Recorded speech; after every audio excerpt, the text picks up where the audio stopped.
A continuación, peronismo sin gradualismo. Así comienza Peronismo sin gradualismo. Peronismo sin gradualismo. Un programa para el aporte a la reconstrucción nacional. Por la soberanía y la industria nacional, por la liberación y la justicia social, el legadero Perón. Por otro 17 grises, queremos un peronismo sin gradualismo. Con la Argentina que soñó San Martín, construyendo un futuro sin fin, gritamos con convicción y emoción. Queremos un peronismo sin gradualismo.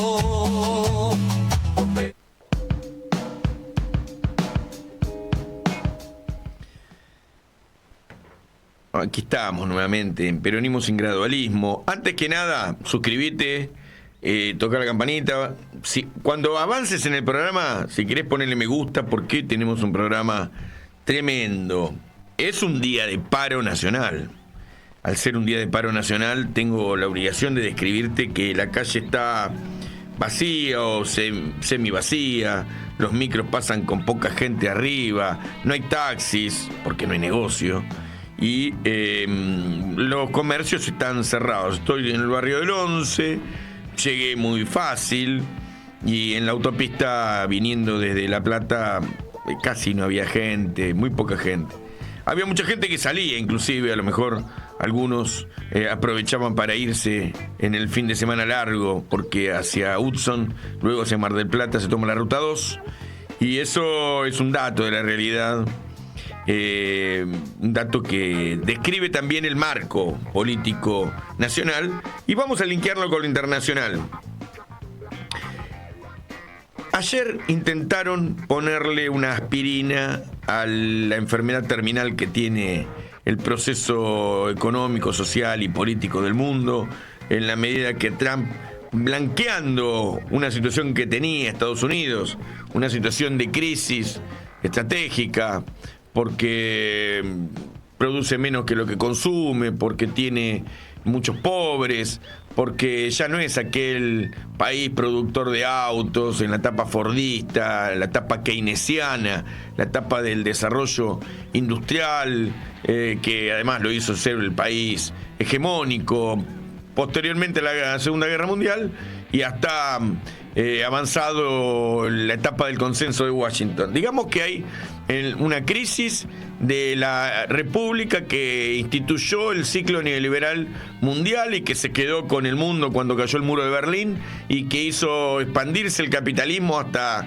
lugares inusitados. Pero el ciclo de expansión del capitalismo neoliberal fue el ciclo de caída también de la Unión Soviética. Así que este mundo último que se desarrolló fue o es un mundo con la primacía, hegemonía del capital financiero, e hizo que el capital migrara por el mundo. Así que hoy Trump puso unos aranceles en una medida muy extravagante. No estábamos acostumbrados a ver ni a los Trump ni a los Milley, que comparten algunos aspectos del estilo, no de las medidas, porque mientras que Trump diagnostica que Estados Unidos pierde su condición de país hegemónico, pone aranceles en una pretendida posición proteccionista, y bueno, se olvida que ese país colonialista ha generado muchos odios en el mundo. Así que cuando subió los aranceles a todo el mundo, desde Sheinbaum, que hizo una nota espectacular que le decía cómo el mundo iba a tratar a Estados Unidos, hasta China, pasando, Sheinbaum, la presidenta mexicana, pasando por el resto de los países, Europa y demás, generaron una ola de rechazos que hizo que Trump ayer quisiera poner una aspirina, o que los medios de comunicación le dieran una señalcita, y entonces la bolsa, las principales empresas del mundo saludaron la pretendida moderación de Trump con la baja de aranceles al 10%. El tema es que fue solo un momento, porque esa aspirina para la enfermedad terminal hizo que pasara enseguida los síntomas, pero no la profundidad de la enfermedad. Por ende, no hubo cura. ¿Y eso qué quiere decir? Que hoy están cayendo las bolsas del mundo y sobre todo el petróleo, el gas, que son indicadores de que se evalúa ya que la recesión va a ser larga y que se va a necesitar menos combustible para producir. Así que el mundo advierte que la pelea entre Estados Unidos y China va a ser larga. Y en el capítulo argentino, la sociedad advierte que Milei está terminado. Que el proyecto de Milei no tiene futuro, en el sentido de que se supone que mañana se firma el Fondo Monetario Internacional, con el Fondo Monetario Internacional el acuerdo de 20.000 millones de dólares, más de 12.000 millones son para pago de intereses, quizás algo de capital, y bueno, un poquito para que los jugadores tengan un entretenimiento, un caramelo los últimos meses, y después se agote el dinero. Los especuladores con esto del carry trade, hay que tirarle de vez en cuando un fajo de billetes al león, y los leones ahí desesperadas, las pirañas esperando, ejerciendo su poder, su presión, para que no se mueva el tipo de cambio. Pero el tipo de cambio se sigue moviendo, sigue aumentando el dólar. Pero bueno, se supone que con el acuerdo de mañana habría una devaluación implícita. ¿Cómo será? Será por bandas, como se dice. Se tomaría la banda menor la situación actual, con la brecha actual. Está en 1.300 y pico el blue. Depende del lugar, porque se toma siempre la cotización de la capital, pero en las provincias, en provincia de Buenos Aires, en el interior, la cotización siempre es más alta para la compra. Así que uno imagina que va a estar en 1.400, y hasta dónde llega la banda más alta. Es probable que sea 2.000 y pico, no sabemos porque se toman, Navarro decía el otro día, el índice Big Mac, dicen algunos comunicadores, algunos periodistas, y ese índice Big Mac sería 2.400. Así que no sabemos cuánto va a ser, pero suponemos entonces que con el acuerdo con el Fondo Monetario Internacional viene una devaluación. Y entonces con la devaluación también viene el aumento de precios. Eso puede ser mañana, puede ser pasado, puede ser pasado el lunes, martes. La firma con el Fondo Monetario Internacional va a traer entonces aumento de los precios. Y con el aumento de los precios llega el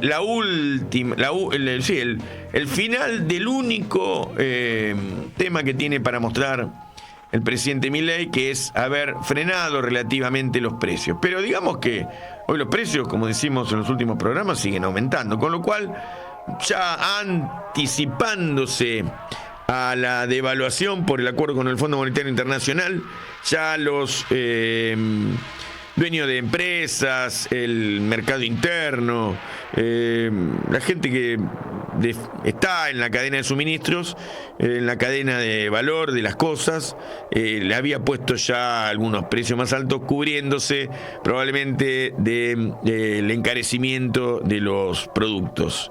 Entonces, ante la inflación ya empiezan, por cuestiones de expectativas, a aumentarse los precios. Entonces decimos, estamos en un día de paro.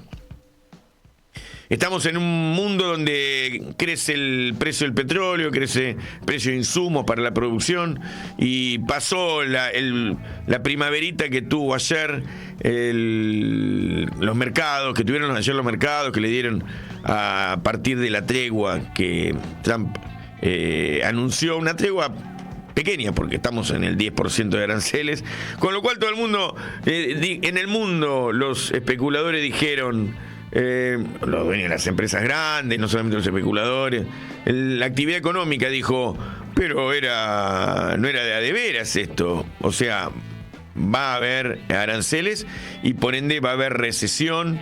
Ya la caída de los activos en el mundo se calcula es inconmensurable, por lo cual ya entramos nuevamente en un ciclo de recesión con probablemente inflación, y además en la Argentina el capítulo argentino es de más alta inflación que en el resto del mundo, con una recesión más profunda que en el resto del mundo, por lo cual la pregunta entonces de este programa es: ¿se va a caer Milei? Por ende vamos a tener en este programa, y te pido entonces que no te vayas, lo debería haber hecho al principio, vamos a tener primero Hugo Yasky saliendo desde la CTA o desde el comando que esté analizando la situación del paro. Vamos a tener a Marcela Pagano, que nos va a hablar es presidenta de la Comisión de Juicio Político, es diputada de La Libertad Avanza, nos va a hablar sobre justamente las atribuciones de la Comisión de Juicio Político, teniendo en cuenta que en la Cámara de Diputados apareció esta semana, entre las varias derrotas del gobierno de Milei, una en particular que es la constitución de la Comisión Investigadora de la Criptoestafa, que además tiene un capítulo especial que es el avance de la causa en Estados Unidos, que hace que vaya rápido, más aceleradamente. Era esperable, uno podía esperarlo, que la justicia local. Entonces se acelera la causa en los despachos del fiscal que puso entre las rejas a toda la FIFA, a las autoridades de la FIFA oportunamente, no sé si se acuerdan, Joseph Blatter y algunos. Digamos entonces, este es el título del programa: ¿se cae Milei o por ahí va a andar la miniatura? ¿Querés ver algunas imágenes mientras tanto de la movilización de ayer de los jubilados, que es el otro capítulo? Porque el paro en la práctica no era de 24 horas, era de 36, y ahí tenemos algunas imágenes.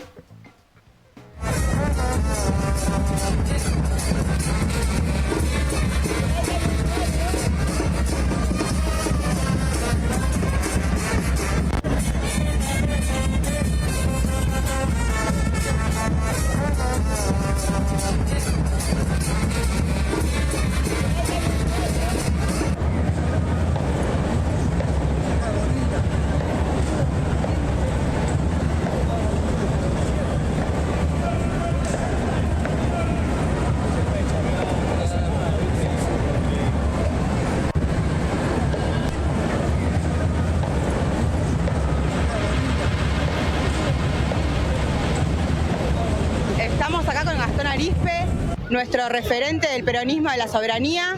Queremos saber qué reflexión nos da esta plaza llena. Bueno, mirá, es una plaza donde aparece el peronismo en toda su plenitud. La CGT, la 2CTA, pero sobre todo los sindicatos como entidad sociopolítica del peronismo fundamental, con la clase trabajadora movilizada. La columna de Axel Kicillof del Movimiento Derecho al Futuro, que es una enorme columna, fue una enorme columna, que duró muchas cuadras a lo largo de la Avenida de Mayo. Bueno, todas las organizaciones de la UTEP, hizo que fuera una primera expresión de la Argentina que viene. Por supuesto, todo este tiempo hubo muchas luchas, hubo mucho respaldo a los jubilados, muchas veces los jubilados pelearon solos, pero bueno, es una etapa rara, donde gobierna un presidente que se dice anarcocapitalista, que es complejo explicarlo. Si hablas con alguien de afuera, te pregunta qué es el anarcocapitalismo, nadie sabe.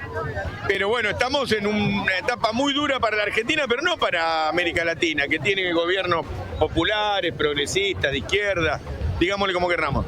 Así que la Argentina está al borde de volver a tener un proyecto argentino. Este hombre quiere dividir la nación, hacer que los argentinos nos peleemos, que a todo el mundo le falte el trabajo, las fábricas. Entonces ahora estamos al revés. Empieza a aparecer una conciencia nacional de que la Argentina, como decía el general Perón, nos salvamos entre todos o no nos salva nadie. No, solo el pueblo salvará al pueblo. Y entonces está en la calle el pueblo. Y bueno, Kicillof está planteando un proyecto soberano, federal, de justicia social. No es que son lenguajes, términos, así nomás, conceptos del pasado. Es lo que vuelve la idea de la soberanía, de la unidad nacional, de disputar con los grupos económicos, la oligarquía, si no se sientan a la mesa, si no discuten el proyecto argentino, habrá un gobierno popular igual. Así que la clase trabajadora hoy se movilizó el pueblo, y eso es el dato más importante de hoy. No sé, hay que mirar las caras, vas a ver que no es solamente una movilización de la batalla cultural. Está el Gran Buenos Aires, están los barrios, están los más humildes, que vinieron además sin bondi, como pueden, el boleto sale caro, caminando, es una gran convocatoria y debemos verla así. Milei se está cayendo, está terminando, y que termine Milei es que fracasa el relato de macrismo, de Milei, esa idea de que somos todos vagos, de que el argentino es un tipo que no está en condiciones de construir la propia nación, que en la Argentina hay asistencialismo, que no hay productividad posible. Y después de la criptoestafa, después de haber visto lo que fue el programa de gobierno de Milei, donde no abrió una fábrica, donde todos los indicadores fueron negativos, salvo algunas excepcionalidades, pero ahora que encima crece la crisis porque está volviendo la inflación fuerte, y por otro lado la crisis mundial, que va a traer que Milei no tenga nada que decir, porque cuando le suben el 10% de los aranceles a los productos exportados de la Argentina, Milei lo va a saludar. En Malvinas hizo un papelón, también negando nuestra condición de país soberano, de reivindicación de las Malvinas argentinas. Ya la gente le está cayendo la ficha, y cuando caiga, va a caer fuerte, porque él también quiso patear al pueblo cuando estaba en el piso, y eso no se debería haber hecho. Despidieron a miles y miles de empleados públicos, están cerrando y perdiendo los puestos de trabajo miles y miles de compañeros y compañeras del sector privado. Dice no hay plata como si fuera gracioso, como si la gente por no tener plata tuviera que aplaudir. No hay plata porque no hay puente, porque no hay fábrica, porque no hay carretera, porque no hay salario. Entonces, ya está cayendo la ficha. Se termina el gobierno de Milei. Y esta movilización llena de alegría y de fiesta, en paz, donde Bullrich no reprime. ¿Por qué no reprimió Bullrich hoy? Porque la clase trabajadora, es el peronismo, es el pueblo organizado en la calle, y contra eso no hay con qué darle. Y ellos tan débiles, y van a terminar presos si generan muertos en la calle. Muy bien, muchísimas gracias.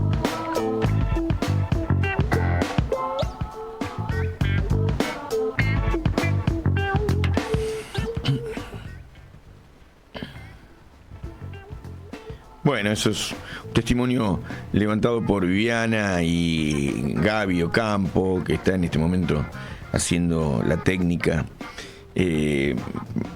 Un testimonio de la calle ayer. Pero hay otras imágenes, entiendo, después vamos a ir viendo, de la enorme convocatoria que hizo ayer la CGT con las 2 CTAs, y que, trajo una reflexión también. ¿Qué tal, Nahuel? ¿Cómo estás? ¿Cómo estás? Una reflexión también, y es que ayer no pasó nada no hubo ningún bondi. No hubo ni bondi de naranjitas para llevar la gente, como siempre la derecha se queja de que dice que los nuestros van en colectivos. Pero también tampoco hubo bondi de conflicto, ¿viste? Estuvo todo tranqui. Porque cuando va la CGT a la calle, cuando van los sindicatos, esa es una conclusión, cuando van las organizaciones populares, mucha gente, y sobre todo gente del laburo, gente con callos en las manos, o gente humilde que tiene poco para perder, no provocan. Y no solo que no provocan, sino que le tiene miedo a la masividad, sobre todo que ya sacaron la cuenta que tienen que gastar mucha en material bélico para parar, como por ejemplo lo hicieron cuando se movilizaron muchos grupos de equipos de fútbol a apoyar a los jubilados, y casi termina con muerto eso. Y si bien ahora está, y mandamos saludos a la familia Grillo, estaba mejor, Pablo, hay objetivamente un miedo por parte del gobierno de Milei de que esto se vaya de mambo. Y la verdad que el paro y la movilización de ayer era de entrada pacífica, se buscaba que fuera tranquila, porque bueno, el éxito de la movida es hoy, el enorme paro que está cumpliendo la clase trabajadora. Sí, la contundencia. Sí. La contundencia de la movilización de las fuerzas del trabajo, del pueblo humilde, laburante, que salió en una nueva marcha en defensa de los jubilados, pero que implicó una movilización con paro general que se está transcurriendo en estos momentos, en rechazo a la política de hambre y entrega del gobierno de Milei. En el medio había habido un recurso de amparo para que las fuerzas federales no intervengan. La justicia después terminó fallando para que Patricia Bullrich pueda aplicar su protocolo, pero no hubo protocolo posible ante la masividad, la contundencia y la organización del pueblo expresando sus organizaciones libres, digamos, en los sindicatos, en las organizaciones sociales, populares, culturales, y había otro clima, había otro espíritu, un espíritu de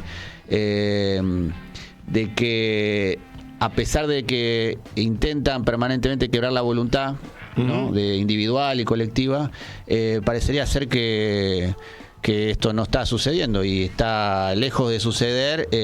Bueno, nuestro pueblo sale masivamente y sostenidamente todos los miércoles, y en movilizaciones que bueno, también hoy tuvieron el protagonismo del movimiento obrero, ¿no?, en el marco del paro general. Así que eso es lo que vimos en los videos. Sí, muchos pibes también, mucha gente grande, mucho bombo, mucha gente. Era un acto donde apareció el peronismo. Esto es un programa peronista y tenemos que mencionarlo así, más allá de que está el peronismo en la calle. El peronismo en la calle, viste que siempre se dice qué pasa con los dirigentes, qué pasa con el peronismo. Inclusive el otro día, cuando hablábamos con una inmobiliaria, me decía: ¿existe el peronismo todavía? Y eso que el compañero no quiere saber nada con Milei ni nada, pero hay una campaña de los medios de comunicación de que el peronismo está muerto, y por supuesto la pelea de adentro del peronismo hace que parezca como que, bueno, el peronismo no tiene destino porque nos peleamos entre nosotros y demás.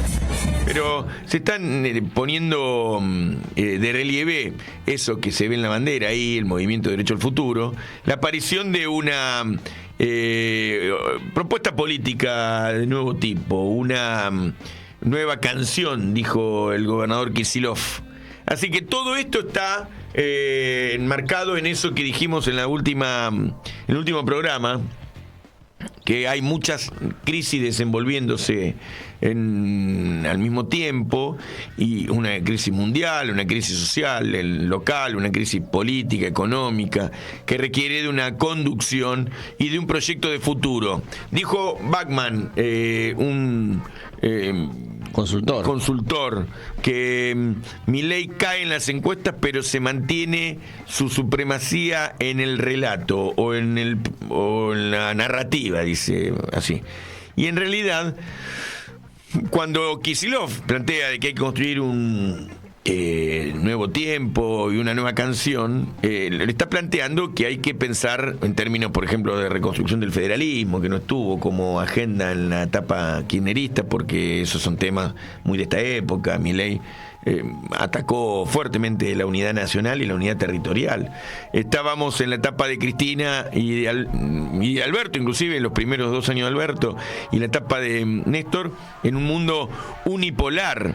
La guerra de Ucrania o la operación especial que lleva adelante la Federación Rusa rompe, tira del mantel de la unipolaridad, era algo que se sabía que iba a suceder. Y entonces la Argentina se encuentra nuevamente en la etapa de Biden, sobre todo. Fíjate cómo cambia la cosa, porque ahora estamos en la etapa de Trump y en una guerra comercial, pero en aquella etapa, entre la mitad del gobierno de Alberto hasta hace poco, hace un mes, la Argentina estaba en el marco de la doctrina Monroe como parte del patio trasero. Llega la etapa de Trump y Trump dice, yo me quedo, empieza a mirar para el Ártico, deja de mirar el mundo, dice, a mí no me importa más la USAID, y retira el pago a todas las campañas imperialistas de Estados Unidos en el mundo, saca, va cerrando campos de concentración, retira los portaaviones, entre otras cosas, porque aparecieron también, esto no se dice demasiado en los medios de comunicación argentina, pero sí en los análisis de la geopolítica, aparecen los misiles hipersónicos, y con un par de misiles hipersónicos terminás con la flota, la sexta, la quinta, la séptima flota que Estados Unidos puso durante años para gobernar el mundo. Y esos hipersónicos lo tienen ya Yemen, tira. Sí. O sea, serán rusos, serán iraníes, no sabemos, pero es cierto que se desbalanceó militarmente. Podían llegar a la costa de Nueva York esos hipersónicos. Claro, pero además ya no puede Estados Unidos controlar con presencia en el mar a partir de las flotas, claro, y a partir de las bases que tiene el mundo. Entonces, y además le cuesta mucho. Y Trump dice, yo tengo a la gente cagada de hambre, porque uno sabe que hay gente durmiendo en la calle. Entonces dice, y además los puestos de trabajo están en otros países, porque el capital migró, porque en la etapa neoliberal se favoreció la migración de capitales. El mismo funcionario que duró muy poco, Elon Musk, tiene Tesla en China, y ahora ya se fue del gobierno. Duró un par de semanas.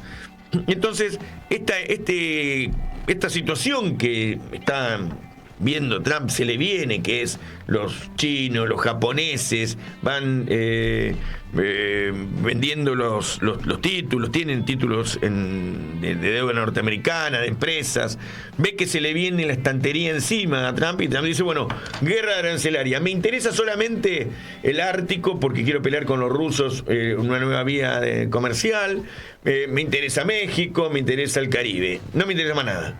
Y Canadá, y Groenlandia, porque necesita tierras raras. Si tengo que hablar algo con Milei, es sobre recursos naturales. Claro. Le voy a pedir, si le voy a dar deuda, me va a tener que dar cobre, litio, tierras raras, uranio, que ahora hay muchos proyectos de uranio en distintos lugares de la Argentina. Así que eso es lo que está en discusión en el mundo actual.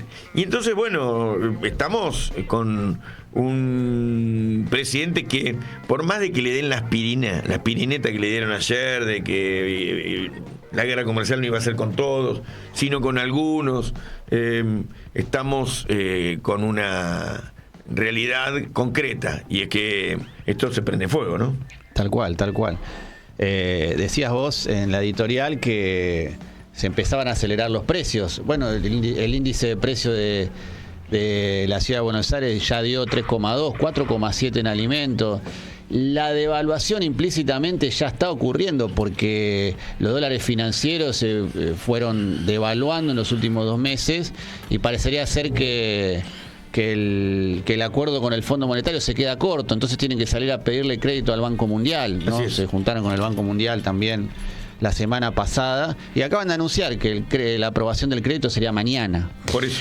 Así que se aceleran los tiempos. No llegan ni al 21 de abril, que era la reunión del board donde supuestamente iban a tratar el crédito con el fondo. En el medio... Hay que ver cómo se comporta el dólar hoy, porque debe haber, si se anunció que mañana se paga la guita del fondo y viene con devaluación, debe haber mucha gente yendo a los bancos a comprar dólares. Hay que ver cómo se comporta. Con esto no digan que estoy estimulando la vida bancaria, pero es objetivo, esto se escucha. Sí, es cierto que no se va a hundir esto porque yo lo diga.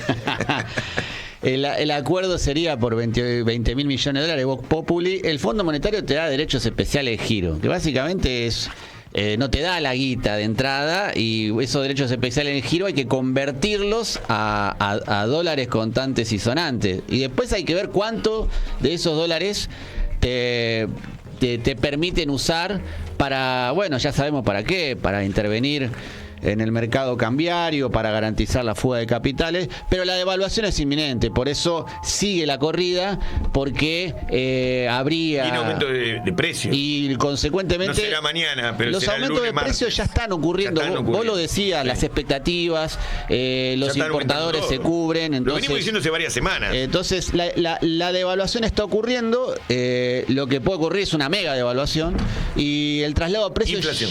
ya está ocurriendo, que eso trae mayor inflación, ¿no? Mirá quién vino. Vino Bruno Capra. Compañero, lo habíamos anunciado, ¿no? Lo anunciamos, sí. Ya lo habíamos anunciado. Sí, me parece que sí, no me acuerdo. Pero acá está Bruno. Que, Hola. Bruno es miembro de la APDH. Es un Asamblea Permanente de los Derechos Humanos. Y es además un dirigente histórico del sector PYME. Es un compañero con una visión nacional de la cosa. Y con él estamos también pensando muchas cosas juntos, pero quisimos invitar para, en una agenda de temas como la que tenemos hoy. Dijimos, no hay aspirina para la crisis mundial, tampoco hay aspirina para la crisis de la Argentina. Se comportó en caída las bolsas del mundo, hasta ayer que hubo un empate con alguna alza pequeña. Hoy siguen cayendo las bolsas, los precios del petróleo, del gas, y eso no alcanzó ni el anuncio de los 20.000 millones de dólares con el Fondo Monetario Internacional. En la Argentina, en otro momento vos decías, tengo un crédito de 20.000 millones de dólares, le pasó a Macri, tuvo un veranito financiero ad hoc, porque todo el mundo pensaba que con eso se iba a generar un nivel de estabilidad macroeconómica, que hoy todo el mundo sabe, y este es el dato, que es para fugarla, para pagar deuda en el mediano plazo, pero para fugarla, lo que le dan. Además es el equivalente a lo que tiene que pagar la Argentina al 2028. O sea, le dan lo mismo que el equivalente a lo que tiene que pagar la Argentina. Descontale eso, lo que pueden utilizar para intervenir ahora, y cuánto es lo que le van a terminar dando de entrada, que esa es la discusión. Si alcanza o no alcanza, claramente. Bruno, ¿alcanza o no alcanza? ¿Se cae o no se cae? Porque el título de hoy es ¿se cae o no se cae? Si es opinión, se cae. No, opinión o deseo. No, opinión. Es opinión, ¿Vos crees que es? porque todo el objetivo apunta para un cierto lado, o sea, después ponemos la esperanza, pero está metida en la mezcla entre la esperanza colectiva, Sí. que es bivalente, porque nadie quiere tener un desastre más, especialmente llevando más hambre a un pueblo hambreado, claro. Cosa que yo no podía imaginar en mi vida que lo vería. Uh-huh. Y ahora estamos con eso. Entonces, desear que haya más hambre es absurdo. Bueno, pero hay mucha gente que dice, si sigue este hombre va a seguir creciendo el hambre, la pobreza, la desnutrición, la crisis económica, con lo cual no hay cuerda para 3 años de un pésimo gobierno. Hay que hacer algo, ¿no? Mira, yo planteo que ya hay un exterminio en curso. Ajá. Entonces, si hay un exterminio en curso, evidentemente con el tiempo se acelera, porque el que está deteriorado o mejora mucho o se sigue deteriorando. Claro. Todo está indicado que hay voluntad de deterioro, no es casualidad, no es mala praxis, no. La praxis es el deterioro de la población. Toda cosa organizada desea ser rota. Uh-huh. Los sindicatos deben ser exterminados, los sistemas educativos que sean anárquicos. ¿El proyecto de Milei es un proyecto para las pymes también? Tengo una pregunta tonta, pero... No, siguen la misma regla, sí, claro. Que sean exterminadas. Claro. Una pyme es una organización social. Así es. De cualquier semilla de organización social nace la revolución, sería la lectura. Y mejor no dejar semillas. Uh-huh. Hablábamos el otro día con Bruno también, la relación de las etimologías o definiciones de pyme y de emprendimiento de la economía popular, y coincidíamos en que son la misma naturaleza, capital nacional, fuera de toda programación del gobierno actual y además en abierta contradicción con el modelo de acumulación financiero. Entonces, dice, ahí no hay diferencia, puede haber diferencia de origen, digamos, pero en el fondo es lo mismo, estamos hablando de lo mismo, ¿no? Exacto. Así que bueno, tampoco hay, vos imaginate lo que nos pasa a los compañeros, yo veo en los barrios, se nos caen los emprendimientos productivos, lo que hemos acumulado a lo largo del tiempo. La gente en los barrios nuestros ha hecho un tallercito durante el gobierno de Alberto, y los gobiernos anteriores, salvo el de Macri, que fue un mal momento, pero todo el ciclo kirchnerista fue de armar algo en el taller, de armar algo en la casa, de conseguir unas herramientas. Todo eso se va perdiendo, se va cayendo y se cae también la maquinaria. Ahí, ¿no? Te puedo contar mi propia historia. Yo, correcto, siendo estudiante de ingeniería, éramos 3, decidimos en el último año que íbamos a hacer una empresa. O sea, era un motivo de los estudiantes aplicar sus capacidades de desarrollo en hacer una empresa. Pero de ese conjunto ahí había un grupete de laboratorios de ensayos y prácticas en la Facultad de Ingeniería, impulsada por uno que fue decano también, Humberto Ciancaglini, que veía estas cosas, era un tipo muy práctico. Y de ahí nació FAT Electrónica también, o sea, los mismos grupos humanos. Nosotros fuimos los que nos independizamos. FAT es la empresa de neumáticos. Con la época de Gelbart, si vos te acordás, se armaron FATE Electrónica, que hizo las cifras, las calculadoras, y en ese momento eran innovación mundial. O sea, uno pierde la perspectiva, porque una calculadora con dígitos, con numeritos que iban cambiando, qué sé yo, pero eso era un gran avance. Estábamos a nivel, digamos, de lo que sacaban los japoneses, que empezaban a aparecer, y las otras máquinas. En ese momento lo traían las Casio.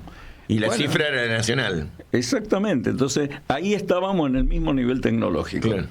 Nosotros, el grupo nuestro, éramos 3 y pusimos esta fábrica nuestra. Y en el 99 la tuve que convocar, yo era el presidente, y facturábamos $1 millón por mes de tecnología nacional. Mirá. Equipos hechos a propósito para industrias. Mirá. Entonces había procesos. Pero ¿qué pasó ahí? Se empezó a aparecer la finanza. Yo hacía peajes, por ejemplo, ¿no? Entonces hice todos los peajes periféricos chiquitos que hay en el país, eso de 3 vías. Sí. Se ponen 3 porque una de ida, una de vuelta, y la otra de auxilio cuando está en servicio se aplica la comodín. Claro. Entonces así se diseña, ¿no? Pero habíamos hecho más de 300 y pico, 50, más o menos 350 vías de peaje. Y yo, como estrategia, me alineaba para hacer los peajes que entraban y salían de Buenos Aires y las que están adentro, que son 7 autopistas. Orden de magnitud, una estación, $10 millones. Bueno, ponerle a grosso modo $70 millones de facturado asegurado prácticamente. Sí. No pudimos hacer una vía. Todo ¿Y cómo? ¿No tienen para financiarnos $8 millones? No tengo cambio, una vez le dije a uno, digamos. No te las daban. O sea, se compraron 7 sistemas, todos de proveedores distintos mundiales, que lo que se comparaba era el financiamiento. Y me acuerdo haber ido a ver al viceministro de Obras Públicas, que era un nacionalista, según decían. En el 91. Menem. No me acuerdo exacto. Sí, pero 92, 93, 91. Yo le digo, ¿por qué no se retienen un 5% de los capitales de estas empresas y ponen el servicio al cliente? Le dije, pongan lo que hoy se conoce con el telepase, algo automático que vaya a todos. Entonces, ¿sabe qué me contestaron? No, eso sería un intervencionismo del Estado en la iniciativa privada. Claro. Auge del consenso de Washington y todavía sigue eso. Como concepto. Pero ¿por qué lo cuento? Porque es un daño enorme, no grande. Es mucho, porque digamos, laburo en otros lugares del mundo. Viste que el telepase se puso recién hace poco. Sí. Pero 35, 40 años sin telepase, vos tenías que pagar una, salía a la otra, qué sé yo, una galleta infernal. Hoy están todos los muchachos de paro porque les anunciaron ya hace tiempo que van a ir despidiendo laburantes de los peajes. Claro, porque ahora se hace ese automático que yo pedía para felicidad de la gente y no ahora se hace tan automático que no hay nadie trabajando. Claro. Sí, ese es el objetivo, terminar con el laburante en el sector de servicios que bueno, prenda. ahí voy mi primer comentario. Hay que exterminar toda organización social. Claro. Una empresa es una organización social, además de gestionar soberanía en muchos casos, porque si sabías hacer algo, resulta que podés ser soberano, te independizás de lo que te dicen cómo hay que hacer. Y ahí lo estamos viendo. Comisión de Energía Atómica la atacaron en 2 puntos vitales. Le privatizaron IMSA. Claro. Privatizaron, era privada, pero nacional, que es sustancialmente en la etapa de Alberto se recuperó para la estrategia nacional, así que... Hay que preguntarse si se hizo eso o se la endeudó de forma tal de que pudiese ser hacer lo que Bueno, ahora. después vino la etapa de Milei y acá Porque se la eso vendió. siempre estuvo en la mira, siempre estuvo en la mira. Claro. O sea, 75 años. Yo presencié las peleas para establecer las políticas nacionales de uranio natural y fue una pelea porque ellos querían vender Westinghouse, que tenía su división nuclear, y acá se dijo que no y se fue por el uranio natural y eso generó un montón de inconvenientes, pero desde ese entonces la mira está puesta. Bien. ¿Y cómo se llama tu empresa? No la de cifras, sino vos hiciste una de electrónica. Se llamaba Servotron, que es una contracción de servomecanismos electrónicos, ¿no? Dialécticamente, Servotron, Sociedad Anónima, nada más. Y fue un aporte al... En ese momento la Argentina tenía un desarrollo industrial y tecnológico que la posicionaba primero arriba de Brasil. Yo cuando me recibí, Brasil, nadie pensaba que servía para ir a ver algo de industria, era para el carnaval, claro. Para la joda, se decía. Sí. Hoy, para la joda estamos nosotros.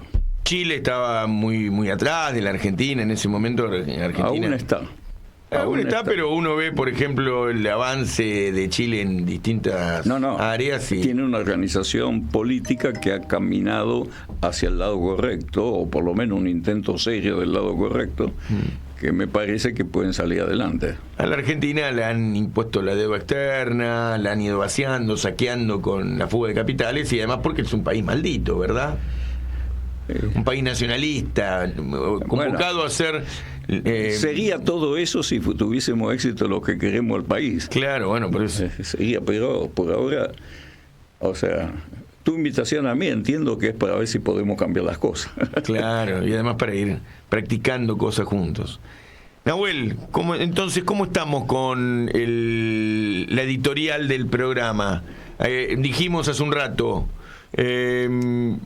se cae Milei como pregunta. Ahí le vamos a llamar en un rato a Marcela Pagano para hablar de cosas que tienen que ver con la agenda legislativa.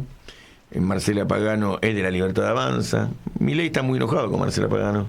Y ella dice que no, lo he escuchado en la tele, pero todo el bloque de Milei, sobre todo Martín Menem, hay ahí un enfrentamiento un enfrentamiento fuerte Menem. con ella. Es la presidenta de la Comisión de Juicio Político, por lo cual le vamos a preguntar si los resultados de la comisión investigadora de la criptoestafa tendría alguna conexión con la posibilidad de, vinculación. ¿Es vinculante el resultado de la comisión investigadora de la criptoestafa con juicio político? Porque, bueno, la comisión investigadora va a sacar algunas conclusiones.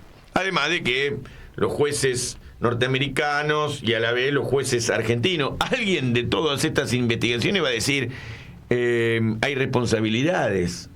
Y eso va a traer, no solamente para Milei, sino para muchos que están en estas causas. Son mucha gente que está en las causas, de Martín Menem entre ellos. Y bueno, habrá entonces a lo mejor la Comisión de Juicio Político, que no funciona desde la etapa de Alberto. Claro. No se ha reunido. Hubo 2 convocatorias que fracasaron al principio del gobierno de Milei, en el 2024, el primer semestre. Pero durante el gobierno de Alberto hubo sí mucha... iniciativa de destitución de la Corte Suprema. No sé si te acordás el procedimiento contra los funcionarios de la Corte Suprema, impulsado por el bloque de Unión por la Patria. Así que Bueno, la vamos a tener en este programa y le vamos a preguntar a una miembro de La Libertad Avanza, que tiene sus contradicciones, vuelvo a decir, qué pasaría si hay alguna resolución en la comisión investigadora de la criptoestafa. Sí, hay un elemento más que quería incorporar, que tiene que ver con esto que decíamos, si está terminado el Milei, digamos, y se está acelerando la crisis, que es que el Banco Central tiene menos reservas que las que tenía cuando asumió Milei. Y habiendo pasado el superávit comercial de 18.000 millones de dólares, el blanqueo de capitales, y que Milei, además de que está recurriendo al Fondo Monetario, ya sabemos, para sostener la bicicleta financiera, garantizar la fuga, está abriendo las importaciones en un mundo que está yendo hacia el proteccionismo en el marco de una guerra comercial. Milei está abriendo las importaciones que requieren dólares, demandan dólares, o sea, para importar necesitas dólares, se demandan dólares. Crecieron 126% en un año y están creciendo las importaciones de los bienes de consumo que produce la Argentina. Eso es destrucción de la industria nacional, como decía el compañero Bruno, y bueno, es un ataque directo a los trabajadores argentinos. Eso lo tenemos que decir porque parte de lo que tiene que ver con el paro es que el movimiento obrero está viendo y las fuerzas del trabajo están viendo que lo que viene es una profundización de la destrucción del entramado productivo nacional. No solamente que afecta de manera directa a los trabajadores y a las trabajadoras, es que lo que producen los argentinos los produzcan en otros países, sino que es la mortandad de las empresas, de las pymes y las empresas nacionales. Es de una destruir la virtuosidad que tenemos que reconstruir del mercado interno. Es un golpe al mercado interno. No hay reconstrucción del poder nacional, de la industrialización, si no hay mercado interno. Y, claro, y es lo que está pasando. Está acelerando la apertura de las importaciones, pero es insostenible. ¿Dónde van a conseguir los dólares? Para pagar la deuda, para lo que se la quieren llevar, que apostaron al carry trade, para la demanda de importaciones, para los turistas. ¿Se puede desarrollar el mercado interno sin dólares? Sí. Se puede. Lo que estaba diciendo Nahuel es interesante. Yo me lo anotaba para recordarlo, para comentarlo. Hablar de destruir el mercado interno lo vinculaste al trabajo. Eso significa destruir uno de los recursos naturales de la Argentina. La mano de obra, la sociedad organizada, significa un recurso natural que es fundamental que los estados la dinamicen y la muevan, porque no hay posibilidad de hacerlo de 40 millones que espontáneamente funcione. O sea, funcionan con orientación. O sea, si se busca el bienestar del pueblo, hay que ver cómo, y esto tiene que ver con la humanidad. La humanidad fue siempre de dos clases, nobles y plebeyos, hasta que se inventó la máquina a vapor, que se inventó, seguro que había uno en los países comunistas, después nosotros lo tenemos a Stephenson en Inglaterra, y que inventa la máquina a vapor, pero yo por mi cultura occidental uso solo el ejemplo inglés, y resulta que inventó la máquina a vapor, pero además inventó la clase media. O sea, a través de habilidades la gente empezó a tener mejor remuneración que cuando eran pueblo y nobles, pueblos plebeyos y nobles. Sí. ¿Por qué? Porque solo los nobles otorgaban una gracia a un tipo y lo hacían un poco más rico dándole un terrenito. En general era de ese tipo. O sea, entonces se accedía de alguna forma a la nobleza y ahí uno levantaba cabeza. La educación, levantando cabeza, tiene que ver con el industrialismo, y esto no se nota, no se sabe. Y sin embargo, esa organización social para el trabajo es lo que tienen que hacer los gobiernos. Es la función, diría, básica, armar el bienestar del pueblo. Y esto significa medicina, educación. Hay que armar una clase trabajadora. Trabajadora, profesionales, claro, todo armonizado. Es más, no es un problema el tema de la financiación de todo esto, porque si tengo moneda propia, claro, ¿de qué vive el Estado? De emitirla. Si la emite para el trabajo, no genera ninguna inflación. Claro. Entonces acá hay toda otra cuestión. Si el centro de la política es el ser humano, con su territorio, todo esto conforma un país. Pero lo que conforma el país y la imagen del país es la soberanía. Y la soberanía la obtengo con esto que estaba diciendo, esta observación tuya respecto al trabajo. Entonces, si es un derecho humano el del trabajo porque tengo la posibilidad, porque si, o sea, contrariamente a lo que dice el idiota jefe, que dice que Keynes es un pelotudo, y yo no estoy de acuerdo, y resulta que Keynes sacó de la recesión a la norteamericana sobre ideas de Hessel, el economista argentino. Sí, de Carlos Hessel. Y él lo dice, que se inspiró en los escritos de Hessel. Bueno, resulta que tenemos un resolvedor de la crisis del 30 de Europa y Estados Unidos en Keynes, inspirado en un argentino, y nosotros vamos en contra de todo. Claro. Entonces, a eso yo lo defino un idiota. Entonces este idiota nos comanda y nos manda al muere con todo esto. Y esto es un problema serio y tenemos que enfocarlo. Entonces yo digo lo que vos dijiste, recurso natural de la gente tiene que ser defendido y nuestra Constitución lo defiende. Tal cual. Hay necesidad me acordaba de Marcelo Gullo con la teoría de la insubordinación fundante, que Me tengo que decía, leer el libro, lo tengo acá, lo estoy terminando de leer, le voy a sacar fotocopia, porque él habla de, bueno, los estados que mediante un impulso estatal lograron construir un poder nacional y ganar grados de autonomía para dejar de ser una élite subordinados a ser subordinantes. En un momento los portugueses y los españoles y con un impulso estatal pasaron de las galeras a las carabelas y pudieron llegar a la América, porque con las galeras no podían, porque no tenían capacidad de traslado, no pueden hacer largas distancias. Con la máquina a vapor los ingleses dieron el salto en la revolución industrial y fueron con impulsos estatales, desde el Estado, de una elite, digamos, que dieron el salto hacia adelante y ganaron grado de autonomía.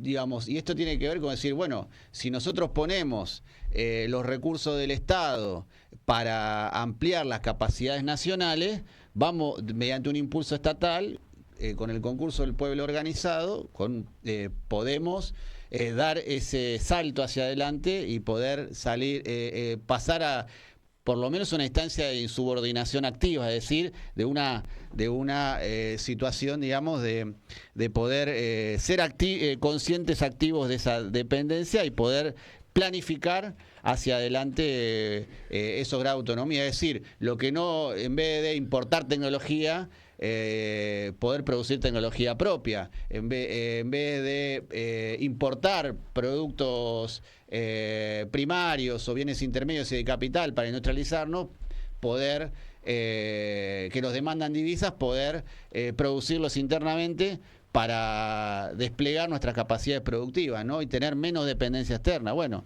todo lo que está haciendo Milei va al revés. Va al revés. Por eso que no quiero bajarla tanto, porque de Marcelo Gullo, que para mí es, si bien ya hace bastante tiempo que está desplegando sus cosas contradictorias, mucha gente se enoja con Marcelo Gullo porque dice cosas medio fuertes respecto del kirchnerismo y además es muy hispanista, entonces... Sí.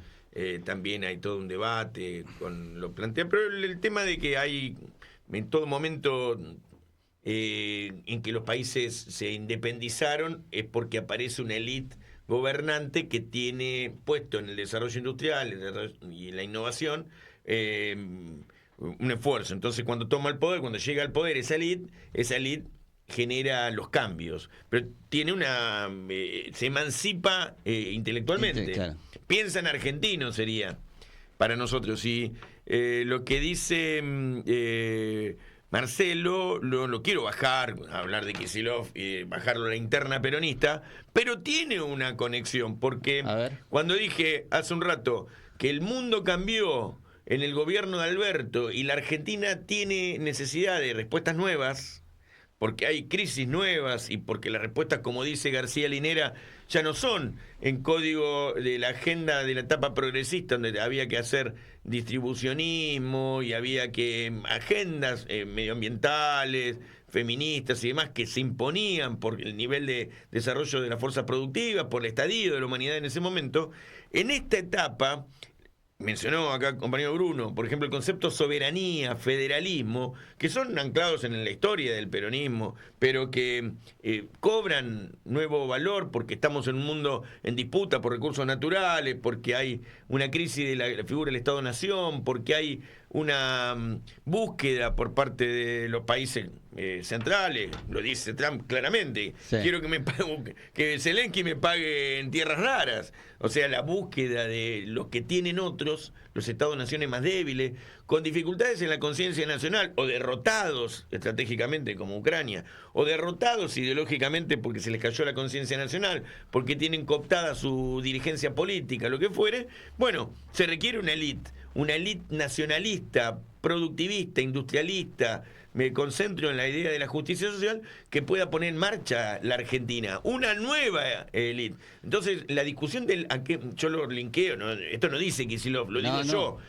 Cuando Kicillof dice una nueva canción, está diciendo hay un nuevo mundo, miremos ese nuevo mundo, necesitamos una nueva dirigencia, una nueva canción, un nuevo relato, nuevo programa, nuevo proyecto estratégico, que es el viejo proyecto estratégico que Perón mencionó en su momento con el asunto magno, la Antártida, pero la proyección estratégica de la Argentina tiene una nueva oportunidad en el sentido de que a crisis nuevas, dirigencias nuevas. Una vuelta a la página de historia porque el movimiento nacional siempre resuelve para adelante la respuesta del futuro. No al pedo se llama movimiento derecho al futuro, ¿no? Claro.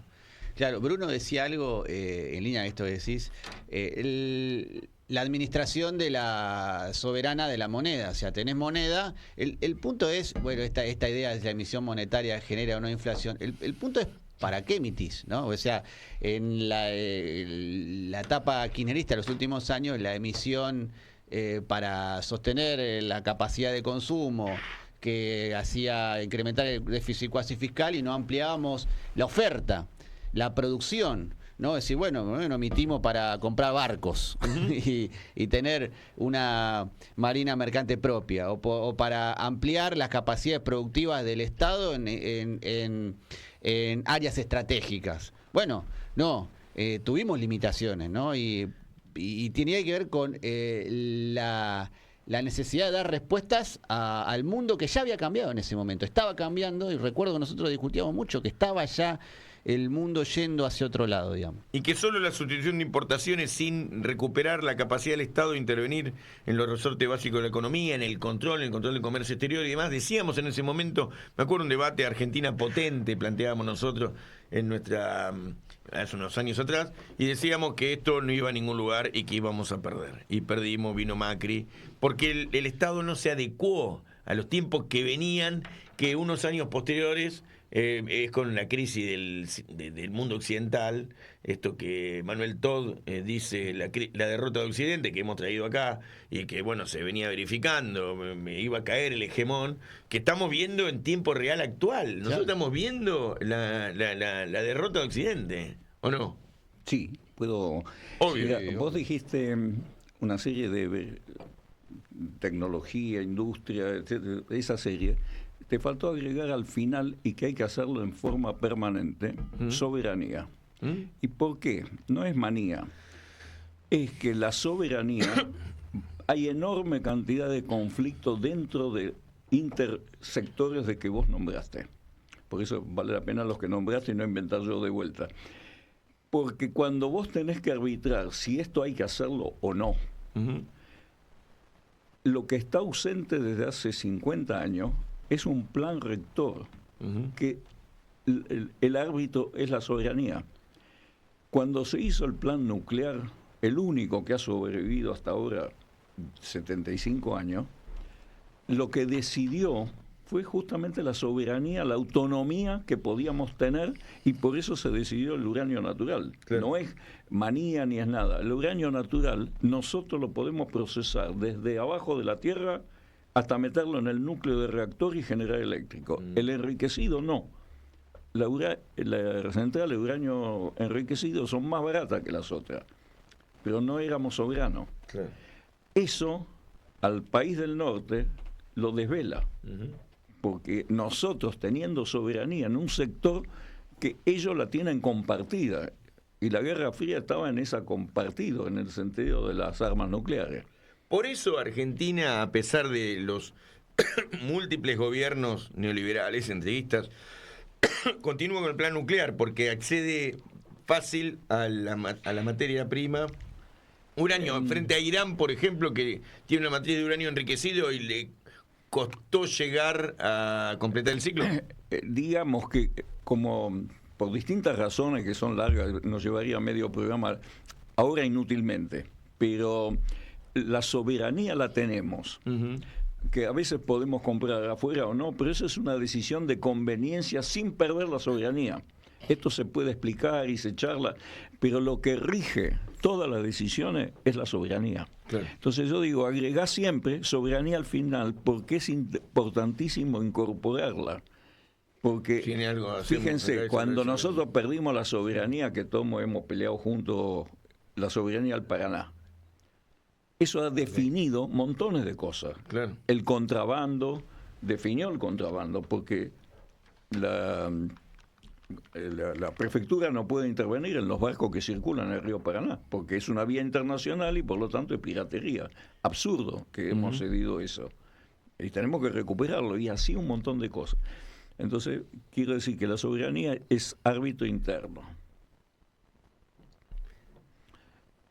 Bueno, entonces, esta era una cosa. Después hablaste de la moneda, y efectivamente, hablaste también de Marcelo Ullo, que en sus orígenes charlamos mucho en su momento, y vale la pena incorporarlo.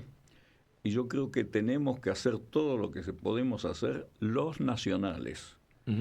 Porque cuando vos pones el ingrediente, por eso te puse el ingrediente soberanía, que es indispensable. Frente a la soberanía se ceden muchas posiciones y se puede elegir la mejor, porque es una cosa racional.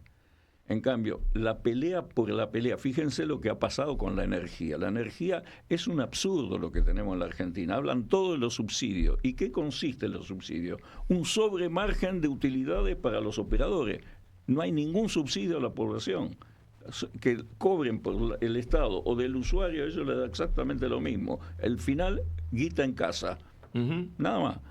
Entonces, resulta que si vos no lo mirás por la soberanía, es absurdo que YPF haya dicho que el precio internacional del barril es el internacional. Acá adentro, y no hay ningún análisis de costo. Es una cosa absurda. En su momento hubo un barril criollo. Pero siempre estaban atado discutiendo el valor. Claro. Pero nadie sabe El los costo. costos. Claro, no. Eso sí. Si yo lo digo, Discutiendo es el escandaloso. precio y no el costo. Bueno, es probable que tenga esta situación de YPF que ver con que están sindicadas las acciones y que las provincias son todas dueñas en parte de... Son todas parte de la división inducida. Claro. Ahí tengo que reconocer, nosotros organizamos como IESO un congreso de energía 2 años atrás en La Plata, que hicimos salir de la capital porque había influencias que no queríamos. Y fuimos a La Plata y participó Axel. Tenía 15 minutos para hablar y usó 2 horas 15. Y una de las cosas que él dijo, notable para un gobernador, dice, estamos a punto de quizás ser petroleros nosotros también por la exploración costa afuera. Pero yo sostengo que no es lógico que lo que nuestro artículo 124 de la Constitución, que diga que esos recursos naturales son del dominio originario de provincia. No funciona, porque no hay ninguna provincia, ni siquiera la nuestra, que es la más grande, que tenga capacidad de aguante a las presiones que puede hacer una multinacional petrolera. Y eso es más sabido, en todo el mundo se sabe esto. Bueno, la moneda de cambio con Santa Cruz el otro día fue justamente darle el dominio a la provincia por parte de YPF de algunos pozos, y el gobernador estaba contento y le mandó a comprar. El dominio lo tenían siempre. No, lo que hicieron es otra maniobra compleja que de varios años. Le bajaron el valor contable de los pozos por varios años. ¿Cómo funcionan estos curros nacionales? Los influyentes, ahora tenemos una serie de empresas petroleras argentinas que se vuelven argentinas siendo curros más importantes que las multinacionales. Entonces las multinacionales siguen ganando mucho y tienen socios argentinos. O sea, ahora tenemos jeques argentinos. O sea, Sí, claro. entonces desvalorizaron los valores de los pozos durante varios años en la contabilidad. Entonces después hicieron licitaciones y empujaron los amigos a un valor mayor del devaluado. Ujú. Con lo cual se quedaron con los pozos. Entonces me parece legítimo decir que ahora tenemos jeques argentinos. Así es. Y bueno, hemos abordado en algún momento el conflicto en la Argentina a partir de la Constitución del 94, ¿verdad? Ahí eso es algo que en algún momento se volverá a discutir, que es el papel del orden constitucional en el desarrollo económico argentino. Eso tendrá que discutirse, pero hoy tenemos armas para pelear eso en particular. Pero después cuando me toque hablo. Estamos dialogando. Pero bueno, ahora tenemos... vos no te cheques, hablá porque, Claro, porque estamos podés en hacerlo. En un diálogo. Estamos en un diálogo. Ahora, ¿de qué venimos hablando? Venimos hablando de una crisis mundial y de una crisis argentina. La crisis argentina tiene múltiples aristas. Uno de los temas que aparecieron en la semana fue la comisión investigadora de la criptoestafa. Un presidente que tiene varias derrotas en los últimos días que puede contabilizar y que bueno, hoy, siendo un día de paro, tenemos que analizar que no la está pasando bien. Estamos con Marcela Pagano, que es una diputada del partido gobernante, La Libertad Avanza, y que además es la presidenta de la Comisión de Juicio Político. ¿Qué tal, Marcela? ¿Cómo estás? Hola, ¿cómo les va? Bueno, un saludo para Nahuel, para Gastón, para toda la audiencia. Espero que me vean bien. Hoy hay problemas de conexión porque hay un poquito de viento, pero muchísimas gracias por esta invitación. A No, vos, no, Marcela, a vos. te vemos muy bien, te vemos bien. A vos. Y te agradecemos además que estés acá en un programa peronista que se llama Peronismo sin Gradualismo. Es un desafío, una entrevista que tiene puentes.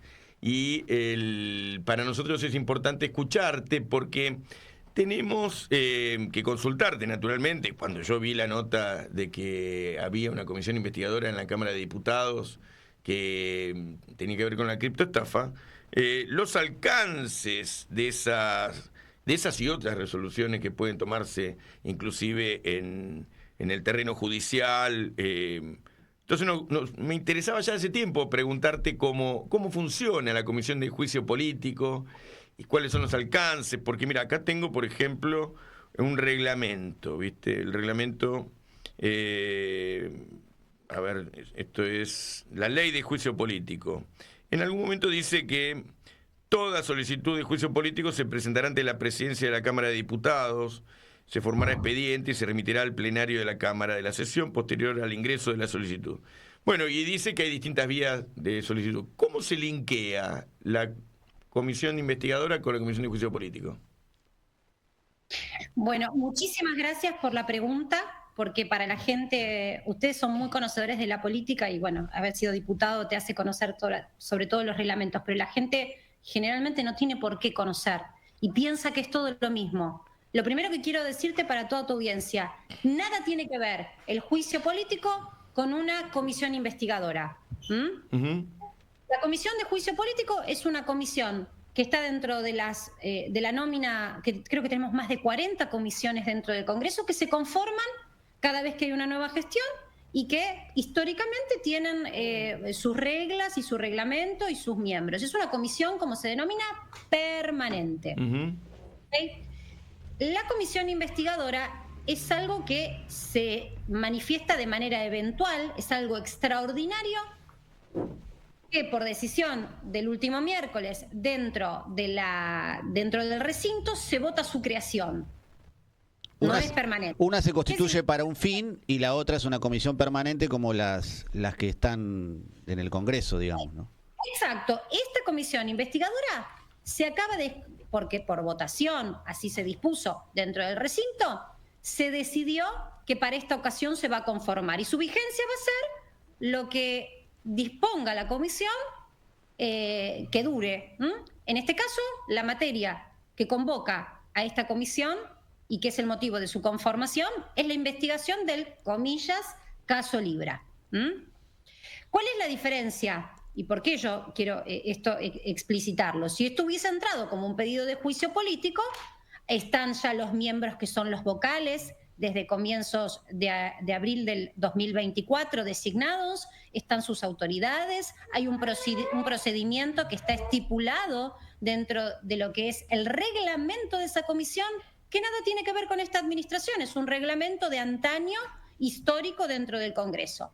En cambio, como esto no entró y no es su tratamiento dentro de la Comisión de Juicio Político, sino que se va a analizar este caso dentro de esta comisión investigadora, tanto la conformación de los miembros, es decir, los vocales, nombre y apellido de los diputados que van a estar allí, la cantidad de diputados, el proceder, es decir, cómo va a manejarse esa comisión, todo eso lo van a dirimir por esta ocasión los miembros. Se estipuló a principios de la gestión de Martín Menem que las comisiones se establecen en función del sistema de D'Hondt. ¿Qué significa esto? La proporción que cada bloque de diputados tiene de cantidad de manos dentro del Congreso es la misma proporción que se respeta en la conformación de las comisiones. Es decir, en la comisión investigadora debería haber mayoría de Unión por la Patria, debería haber representación de lo que nosotros denominamos los bloques del centro, Innovación Federal, los radicales, Encuentro Federal. Bueno, ustedes saben, esa franja, la Libertad Avanza y el PRO.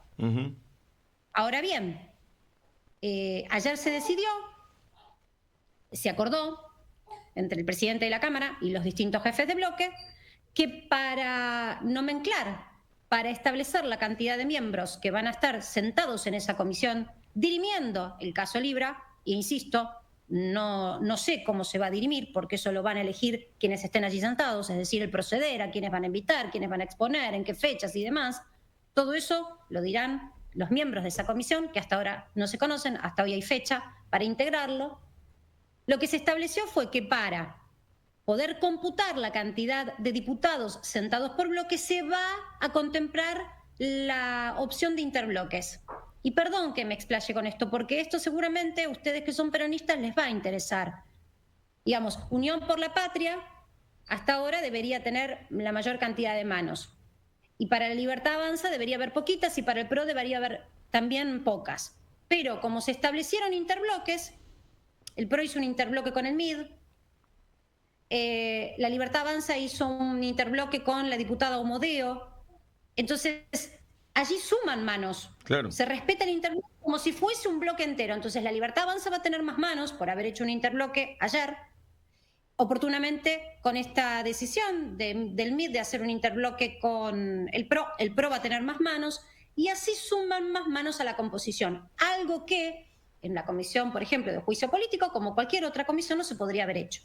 Porque eso ya está establecido desde el comienzo de la gestión en diciembre del 2023. Sí, buenísimo. Pero yo te hacía la pregunta anteriormente y está bárbaro como describís ahora la nueva composición, porque es lo que está apareciendo en los medios de comunicación, medio confuso, porque los mismos periodistas también les cuesta a veces, inclusive algunos asentados en el Congreso, interpretar las resoluciones de labor parlamentaria o los acuerdos que se hacen. Pero en el artículo 2 del reglamento de la Comisión de Juicio Político dice que el procedimiento para el juicio político se iniciará por pedido judicial de antejuicio o denuncia. O sea, si un juez pide, hace una solicitud de juicio político, empieza a considerar el tratamiento. Y si no, también dice el artículo 3, cualquier, lo dice con mayúscula, ciudadano que tenga noticia de una causal de destitución o inhabilitación de los funcionarios sometidos a juicio político podrá denunciarlo a la Cámara de Diputados, lo cual también seguramente entra como un expediente y se trata el tema en cuestión que amerite organizar el expediente. Así que esto, si bien no es vinculante la resolución de la comisión de investigadora que se constituyó en estos días en la Cámara de Diputados, ¿puede tomar un ciudadano o un juez las resoluciones de la comisión y iniciar un expediente, verdad? Tal cual lo estás diciendo, cualquier ciudadano puede presentar un pedido de juicio político. ¿Cuál es el punto aquí? Eso entra a la Cámara de Diputados por mesa de entrada o se dirige al presidente de la Comisión de Juicio Político y al secretario. Hemos tomado nota que el secretario de la Comisión de Juicio Político muchas veces no ha girado los pedidos de juicio político que entraron a lo largo de este año que me ha tocado a mí ser presidenta. Ustedes ya saben el problema que hay al respecto. Sí, hace. Pero aún así no llega porque por ser miembros nos lo envían en el correo que tenemos, que es público, nuestro correo de cada diputado es público, entonces no llega. ¿Cuál es el punto que hay que entender del juicio político? El juicio político se presenta para el presidente, para la vicepresidenta o para cualquiera de sus ministros o ministros de la Corte, por la temática fundamental que hay que entender, que es el mal desempeño de sus funciones. Lo único que dirime la Comisión de Juicio Político es si ese funcionario, incluido el presidente, pero puede ser un ministro, ha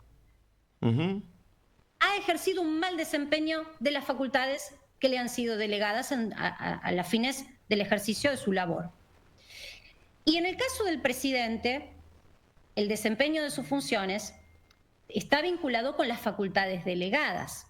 Es decir, ¿qué facultades tiene el presidente? ¿En qué se basa su rol? Bueno, eso ya está estipulado en la Constitución Nacional en el artículo 99. Hay un listado de facultades que se le delegan a esa persona cuando ejerce el rol de presidente. Entonces, lo que hay que mirar, antes que nada, cuando alguien presenta un pedido de juicio político, es si encaja, si encuadra lo que se pretende dirimir en esa comisión con sus facultades. Claro. Vamos a poner el ejemplo, ¿no? Voy a poner un ejemplo para que se entienda. Supongamos que alguien me presente, como ha sucedido, un pedido de juicio político para un funcionario por dichos que ha tenido o expresiones públicas en definitiva en función de su visión sobre qué hay que hacer con Malvinas. Bueno, hay que ver si esos dichos involucran un mal desempeño. Tal vez fueron dichos personales en una entrevista, pero cuando vamos al ejercicio de sus funciones, ese funcionario ejerció bien su labor de canciller. Y lo digo porque había llegado un pedido de juicio político en su momento contra Diana Mondino. Sí, claro. Y además hubo muchos amagues de presentación de juicio político al presidente luego de las declaraciones del 2 de abril, ¿no? Que no se presentó ninguno hasta ahora, pero podría suceder. No, sí se ha presentado. Se ha presentado. Hay personas que han prestado labor porque digo labor porque en distintos roles, veteranos, pero también otros roles dentro de lo que fue el conflicto bélico en Malvinas, en el marco de Malvinas, que han presentado, han sentido la necesidad de presentar un pedido de juicio político contra el presidente Milei por este tema. Sí, se ha presentado en la última semana.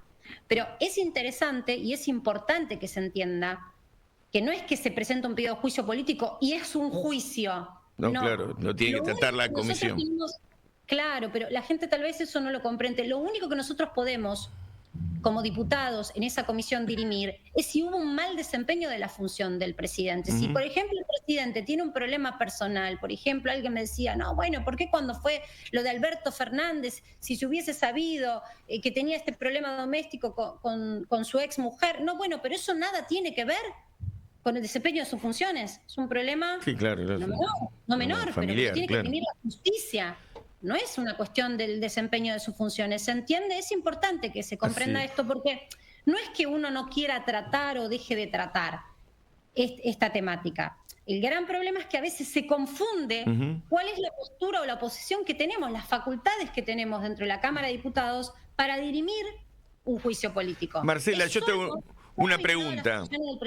En Internet, viste que ahora se puede hacer el gobierno electrónico, no sé, se informa mucho y surge de lo que está publicado en Internet que el periodo de Milei, no ha habido reunión de la Comisión de Juicio Político. Las últimas reuniones que constan son las de juicio político de la Corte Suprema durante el gobierno de Alberto Fernández, no sé si te acordás todo ese tratamiento que hubo largo de varios meses. ¿Se ha podido reunir o no la comisión? Porque a veces lo que está en Internet no es lo que sucede. Te agradezco también esa pregunta. El gran problema que tenemos con la Comisión de Juicio Político es que el presidente de la Cámara de Diputados ha dado orden al secretario de esa comisión, que es un empleado Un tal de la Vázquez. Cámara, de desconocer el acta constitutiva. ¿Qué significa eso? El presidente de la Cámara de Diputados, Martín Menem, ha intentado que yo desconozca la constitución de la Comisión de Juicio Político, dado que evidentemente no es de su satisfacción personal cómo se ha integrado esa comisión. No es solamente que él desconozca que yo presido esa comisión, sino que él pretende, al desconocer el acta, que se desconozca la conformación, es decir, él pretende que se baraje y se dé de nuevo y poder negociar quiénes son los vocales, nombres y apellidos que se sentarán y en qué proporción lo harán dentro de esta comisión. Hay que comprender que dentro de esa comisión, porque nosotros somos muy pocos, la Libertad Avanza tiene solamente 4 miembros y el PRO, si no me equivoco, tiene 5. Claro. Entonces, yo entiendo que eso es justo porque cuando se votó al comienzo del mandato de Martín Menem, se votó el sistema DONT y esa es la proporción que nos toca. Entonces, si yo desconociera el acta constitutiva, estaría siendo tal vez imprudente porque pueden borrar de ese listado algún miembro. ¿Cuántos tiene el peronismo? El peronismo tiene 13. Pero también tenés a la coalición cívica, tenés un porcentaje de radicalismo. Claro. Entonces, por ejemplo, está el señor Emilio Monzó. Claro. Digo, hay otros miembros. Yo tengo como responsabilidad, al tener en mis manos la firma de 17 diputados de esa comisión que han avalado no solamente mi presidencia, sino la vicepresidencia primera en manos de la señora Paula Oliveto y la vicepresidencia segunda en manos del señor Leopoldo Moró, más la conformación, es decir, avalo que todos los integrantes están allí sentados, yo tengo la obligación de que ese acta es un documento público y lo tengo que administrar como tal, no lo puedo desconocer porque resulta ser que al presidente de la Cámara, que es de mi mismo color político, no le gustó lo que vio ahí. Además ya hay expedientes en tratamiento que deberían de estar en tratamiento, ¿no? Claro, y él impide el normal funcionamiento de esa comisión porque le da instrucción al empleado de la Cámara que cumple el rol hoy de secretario de la comisión de que desconozca el tratamiento que se pueda hacer en cualquier comisión. Es decir, te voy a dar un ejemplo para salir de lo que es el caso Libra, algo que a mí realmente me preocupaba muchísimo. Nosotros cuando asumimos, heredamos algunas situaciones de proyectos de ley o de expedientes que antecedían, que venían de otra gestión de la Cámara de Diputados. Claro. En la Comisión de Juicio Político se tenía que terminar de dirimir qué iba a pasar con el juicio a los miembros de la Corte. Al, comillas, dormir esa comisión por esta disputa en la que él no quiere dar el brazo a torcer en el desconocimiento de la Constitución, lo que se logró fue que apenas hace unos días ese expediente cayera en su validez, porque los expedientes no son eternos. Claro. En este caso había 2 años para tratarlo. Te eximo entonces de decirlo, porque te excedería, pero lo digo yo. Los miembros de la Corte Suprema estaban con los papeles flojos de papeles, digamos, y los miembros que querían poner ahora por decreto también eran flojos de papeles, con lo cual la crisis institucional es mayúscula, si uno lo mira de este lugar, ¿no? Yo soy una defensora de las instituciones y yo soy de las personas que cree, y porque llego a la política con una experiencia diferente, no con carrera política. Ustedes saben que yo no he sido una militante, sino que he sido una periodista, desde otro lugar y con otra formación. Yo creo que si uno no tiene nada que esconder, no tiene que haber ningún problema para que se investigue. Así es. Marcela, o sea, que hay un acta que tiene consenso entre los bloques, que mayoritarios o que componen la Constitución de la Comisión de Juicio Político, sobre la base de los resultados de las elecciones, entiendo yo, generales del 2023, que son las que establecen, digamos, la proporcionalidad bajo el sistema DONT en el Congreso de la Nación. Y acá estamos hablando que hay un presidente de la Cámara de Diputados que a través de un secretario que no lo eligió el pueblo argentino, está frenando la constitución de una comisión. Estamos hablando de constituir una comisión, no estamos hablando de otra cosa que esa. Es una comisión, por supuesto, que es central, importante, pero estamos hablando de una intromisión del presidente de la Cámara, Martín Menem, que está frenando esto, digamos, es así. Yo se lo he dicho en el recinto mirándolo a los ojos, él se está extralimitando en el uso de sus facultades. Un presidente de la Cámara, cualquiera sea, tiene las facultades delegadas por el cuerpo cuando se inicia la gestión de administrativamente organizar la conformación de las comisiones. Es decir, arranca una nueva gestión, hay diputados nuevos, entonces lo que se hace es decir, bueno, por primera y única vez yo convoco tal día, tal fecha a los representantes que cada bloque elija a conformar la comisión, mas no tiene ninguna facultad de cancelar la conformación o la citación de conformación de una comisión. Es por eso que, pese a que él pretendía, el día que nosotros habíamos sido convocados, 15 días antes nos había enviado el correo electrónico, el día que asistimos a la conformación de la comisión, ese mismo día, un minuto antes de arrancar la comisión, él obliga al secretario de la comisión a decir que él cancelaba esa reunión, pero no está dentro de su facultad de cancelar nada. Y además estábamos todos los diputados y había quórum.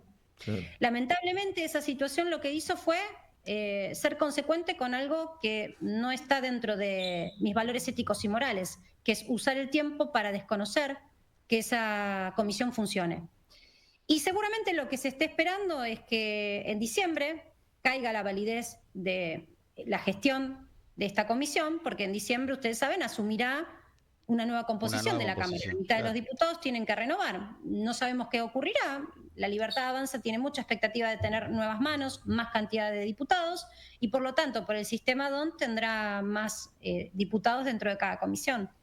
Claro. Sí, pero es un número ese móvil, porque el peronismo llegó en la última elección casi a los 129, después fue perdiendo en el camino algunos, en el marco de la hegemonía de Milei algunos bloques, se fueron armando algunos bloques chicos, pero hay que ver cómo se compone, sobre todo porque se ha ido en la última elección de la comisión esta de la criptoestafa. Se ha ido verificando que algunos bloques chicos ya hablan por sí mismos, ¿no? Ya no están siguiendo el recorrido que les propone el gobierno. Así que todo eso está en movimiento. Mientras tanto, bueno, te agradecemos que hayas estado con nosotros y que nos cuentes cómo funciona la comisión, poder desentrañar cómo linkea o cómo es posible que se relacionen el funcionamiento de esta comisión nueva investigadora de la... Y si me permitís, yo también quiero clarificar algo que tal vez no se sepa. Si tuviéramos que asemejarlo con la justicia, la Cámara de Diputados no juzga. Claro. La Cámara de Diputados, mediante esa comisión, es quien acusa. Es, por así decirlo, la figura del fiscal. Claro. O sea que después de esa acusación, supongamos que se tratara un juicio político contra un funcionario y la comisión vota que hay que acusarlo. Es el pleno el que resuelve después. Claro. Es el pleno el que resuelve la acusación. Claro. Ahora, ¿quién dirime después, entre comillas, la sentencia o dirime qué pasa con ese funcionario? El Senado. Claro. Eso es interesante también saberlo, porque tal vez la gente no lo sabe, pero no es que todo se cocina en diputados. No, claro, es un procedimiento largo. Los diputados tenemos una función y después los senadores tienen otra. Por eso es que, y además no es menor decirlo, para que un juicio político termine de darse, una vez que llega al pleno en la Cámara de Diputados, la acusación se hace efectiva con 2/3 de los votantes afirmando que así debe ser, no con mayoría simple. ¿Se entiende? O sea, 2/3 de la Cámara de Diputados debería estar de acuerdo con un juicio político contra Javier Milei o contra un ministro. Y si eso sucede, de ahí se eleva al Senado, donde el Senado también debe dirimir si la acusación es válida o no. Estos procedimientos siempre son complejos. Recuerdo esta mayoría agravada que nos impidió en el Parlasur separar del cargo a Pepín Rodríguez Simón, que, bueno, había sido un personaje siniestro en el Parlamento y, por supuesto, estaba procesado por distintas cosas en la Argentina. Así que eso hubo un consenso mayoritario, pero no llegábamos por las cuestiones de quórum, de un quórum con una mayoría agravada que había que constituir, porque son parlamentarios de distintos lugares de la región que tenían que llegar y constituir esa mayoría agravada. Así que es un procedimiento complejo, siempre el de los juicios políticos, pero sirve debatir. Arrancamos diciendo que la comisión no se reúne porque el presidente de la Cámara no quiere que se reúna.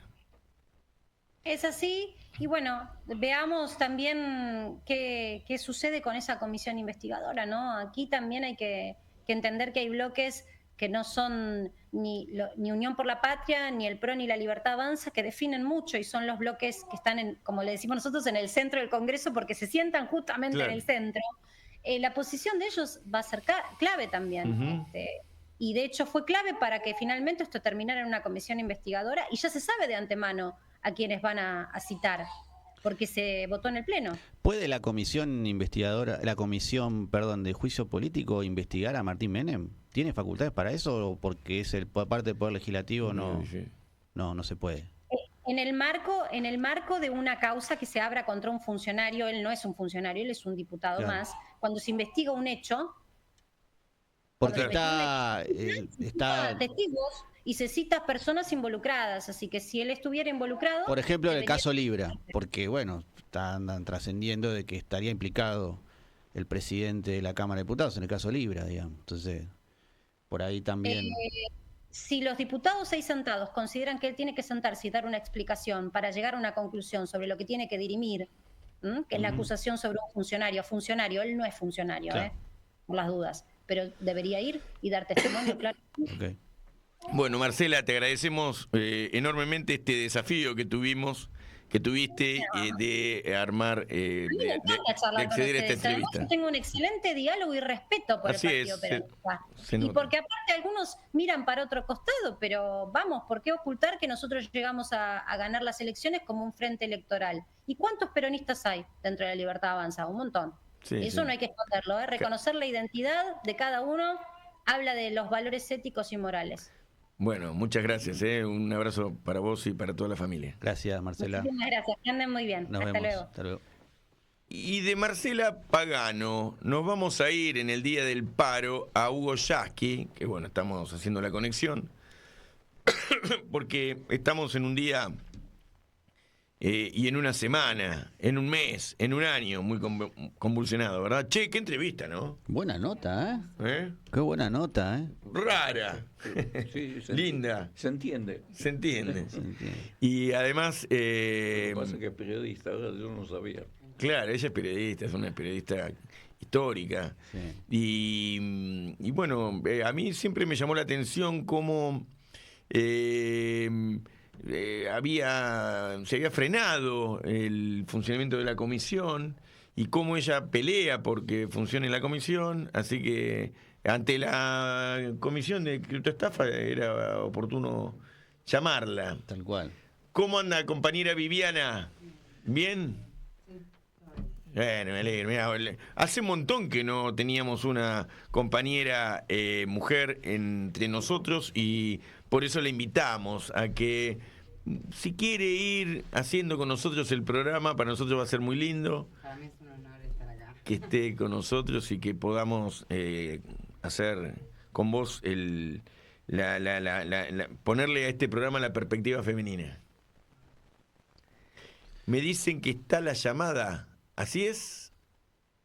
Está con nosotros el compañero y amigo Hugo Yasky, secretario general de la CTA de los Trabajadores, con quien vamos a poder analizar la marcha del paro. Hasta que entramos acá a las 12 del mediodía era muy fuerte y seguramente sigue notándose o sintiéndose de esa manera, y tendrán análisis, informes de los lugares de trabajo, y queremos compartir con él la mirada. ¿Cómo andas, Hugo? ¿Qué tal? Buen día, un abrazo. Muy bien. Bueno, muy contento de que esté con nosotros y que podamos compartir. ¿Cómo ves hoy el paro?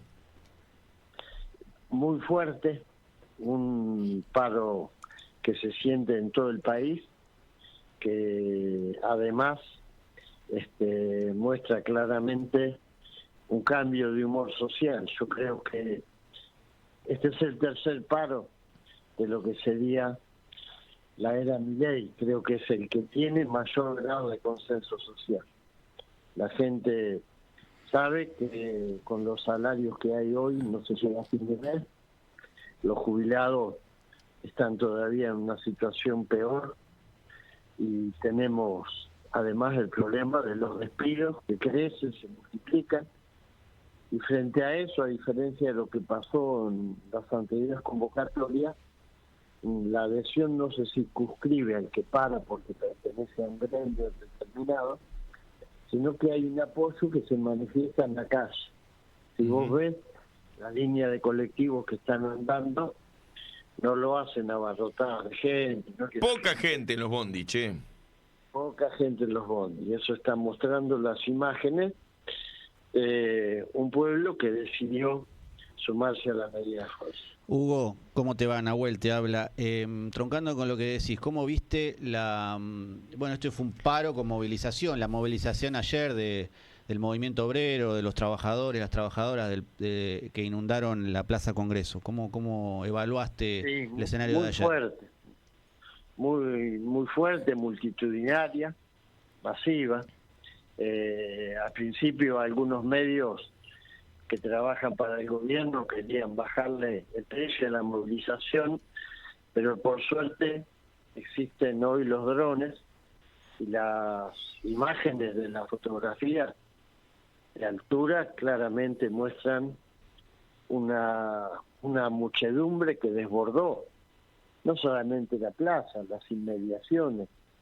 Entonces uno tiene que valorar la capacidad de movilización de los gremios, que tiene que ver con el descontento, porque los gremios no es que movilizan obligadamente, no es que tenemos un control remoto y la gente sale porque la convocamos nosotros, porque apretamos la tecla correspondiente. La gente sale porque tiene bronca, porque la quiere expresar, porque se da cuenta de que tantos meses de sacrificio, casi 2 años, para tratar de encontrarle la luz al final del túnel, como decía Adorni, diciendo que bueno, que el sacrificio había que hacerlo, pero que al final íbamos a tener los resultados. Bueno, los resultados están a la vista. Tuvimos que ir al FMI a pedirle la escupidera, otra vez como fuimos con el gobierno de Milei, otra vez con más deuda, otra vez con inestabilidad de los mercados cambiarios, y en un mundo que además hace que tambalee el viejo sistema del libre comercio, con un gobierno que bueno, nos pone en la situación de extrema fragilidad. Creo que eso refleja la marcha, cambia el humor social y la movilización crece. Bruno te quiere hacer una consulta. Está con nosotros Bruno Capra, seguramente lo conoces, y Bruno te quiere hacer una consulta. Sí, Hugo, hola, espera, ¿cómo? Sí. Sí, nos conocemos de la CEN y de otras organizaciones empresariales. Te quería comentar que estamos peleando en algunos lados algo que desestabiliza al gobierno que tenemos, que es el cumplimiento de los derechos humanos, no en lo habitual que da como resultado Memoria, Verdad y Justicia, sino en la otra versión del Pacto de San José de Costa Rica, donde se define que la propiedad de los recursos naturales son del pueblo. Y eso está firmado en la Constitución, y está firmado no solo el texto, sino también los procedimientos. Y en los procedimientos está prevista la democracia directa, que se consulte al pueblo en todo lo que se están llevando. O sea, el mismo Vaca Muerta no ha sido nunca consultado el pueblo, y esto hay protocolos de Naciones Unidas. O sea que yo quería, como estábamos charlando con Gastón, ponerlo ahora en vista, porque no solo sirve para eso, sirve también después para gobernar, porque el funcionario que firma en contra, o sea, se quita el oscurantismo del gobierno, que tanto nos ha afectado y nos sigue afectando aún más, porque los decretos de necesidad y urgencia lo que hacen es esconder más que antes todavía. Entonces, la política escondida es lo contrario de la política. ¿Cómo hablar política escondida? Entonces no es política. Entonces, de esto quería hacerte este comentario para hacer un aporte creí que hablaba alguien. No se escucha de fondo, gente, pero Hugo está ahí presente. Hugo, ¿escuchás? Hugo. Y por ahí... Le hablé a la pared. No, y por ahí en el transcurso del desarrollo de la pregunta se fue perdiendo la comunicación con Hugo. ¿Se escucha, Hugo? Bueno, tuvimos de primera mano a Hugo Yasky, que nos trajo... Se escucha de gente de fondo, como que por ahí está en algún tema, me imagino que en este momento en algún búnker analizando la marcha del paro. Tuvimos una lectura de primera mano de cómo fue el paro y cómo se está desenvolviendo, sobre todo en la ciudad de Buenos Aires. Nosotros pudimos ver acá en Capital, viniendo desde La Plata en la autopista, y en el caso de Hugo nos trae información y análisis de lo que pasa en el país. Así que le agradecemos a Hugo. Ahí está Hugo otra vez. Hugo, ¿pudiste escuchar? Sí. Ahí Hola. Capra te preguntaba algo y básicamente la pregunta era, con los mecanismos de participación, gobernar en el marco de mecanismos de participación. No quiero, fue una pregunta larga, pero hacer la síntesis. Porque lo que viene es pensar el mundo, pensar la política, ¿no? Y Milei está mal, ¿no? ¿Cómo lo ves? Y creo que es un gobierno que, digamos, apostó todo a dos personajes que forman parte de lo que fracasó en la Argentina. Uh-huh. Porque Sturzenegger y Caputo forman parte de lo que fracasó en la Argentina y no tiene plan B. Claro. Es un gobierno que en ningún momento habla de generar empleo. Claro. Que en ningún momento habla de producción, de trabajo, no existe. En su diccionario esas palabras ni siquiera existen. Entonces, ahora que habiendo aplicado la política de la especulación financiera, la bicicleta desenfrenada de Caputo, se llega al mismo lugar al que llegó Caputo con Macri, porque tenemos que terminar dependiendo del FMI, que nos da simplemente, una pantalla más, 2 pantallas más, pero eso se agota en el tiempo, no hay salida, y la gente lo empieza a ver. Claro. La gente no es tonta. La gente que te decía, mirá, no, pará, hay que hacer el sacrificio, si no es esto, ¿a dónde vamos? Esperemos, banquemos, no, porque está bien, estamos mal, pero banquemos esto. Eso era un poco lo que te decía la gente que tenía expectativas, porque lo había votado, porque no quería que fracasara Milei. Bueno, hoy está claro y por eso creo que hay un cambio de humor social, que eso no funciona. Así es. Bruno te quiere volver a hacer la pregunta y te la va a volver a formular. Sí, bueno. Hugo, sí, porque aparentemente se desconectó. Yo estuve comentando que la Constitución nos habilita la democracia directa en el Pacto de San José de Costa Rica y habilita también los procedimientos.